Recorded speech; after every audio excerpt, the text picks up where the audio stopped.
बिहार प्रदेश राष्ट्रीय जनता दल अल्पसंख्यक विभाग के प्रदेश महासचिव मोहम्मद अकबर अली ने बताया कि आजाद भारत में बिहार एक ऐसा राज्य है जिनका नाम सुनते ही आईएएस, आईपीएस, सरकारी बाबू से लेकर कर्मठ मजदूर एवं रिक्शा वाला और न जाने कितनी छवियां दिल दिमाग में पनप लगती है। दूसरी ओर बिहार राज्य भारत का सबसे गरीब और पिछड़े राज्य बनकर रह गया है। देश का एकमात्र राज्य बिहार है जो यहाँ सबसे अधिक गरीबी की जीवन जीने वाले औसतन 46.7% तक पहुंच गई है, जिनकी वार्षिक आय प्रति व्यक्ति 3,650 से अधिक नहीं है।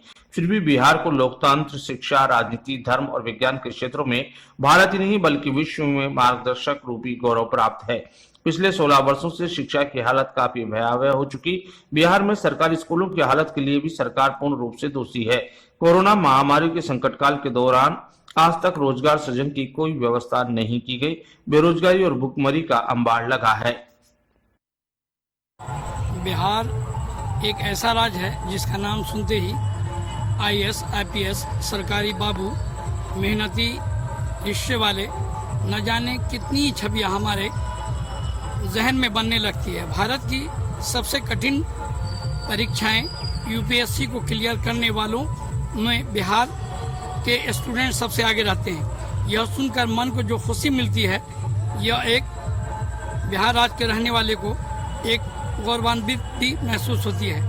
लेकिन वहीं मेहनत मजदूरी, रेहड़ी, रिक्शा चलाकर पेट पालने को मजबूर मन में एक सवाल उठता है कि पिछले 15-16 वर्षों में बिहार सरकार, जिसका नाम सुशासन की सरकार है, उसके द्वारा जो बिहार भारत का सबसे गरीब और पिछड़ा राज्य है।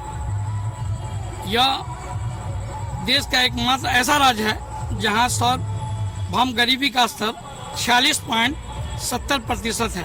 बिहार की वार्षिक प्रति आय गरीब लोगों की, मध्यम लोगों की 3650 रुपये, जो राष्ट्रीय औसत के हिसाब से 11,625 रुपये एक तिहाई है। बिहार की आबादी 52.47% अशिक्षित लोग हैं। इसके अलावा अन्य समस्याएं हैं। लेकिन इस राज्य का दूसरा जो सबसे पहलू है वो शिशु मृत्यु, जो 1000 पर 62 है, जो राष्ट्रीय औसत से 66% कम है। लेकिन पिछले 15 वर्षों में सुशासन की सरकार ने ये कहा कि हमने बिहार को गुरुत्व दिया है, मगर मैं आपको बताना चाहता हूँ, आप तमाम बिहार के जो मतदाता भाई बहन हैं, जो गरीब गुरबा शोषित लांछित वांछित हैं, कि बिहार की पिछले 16 वर्षों में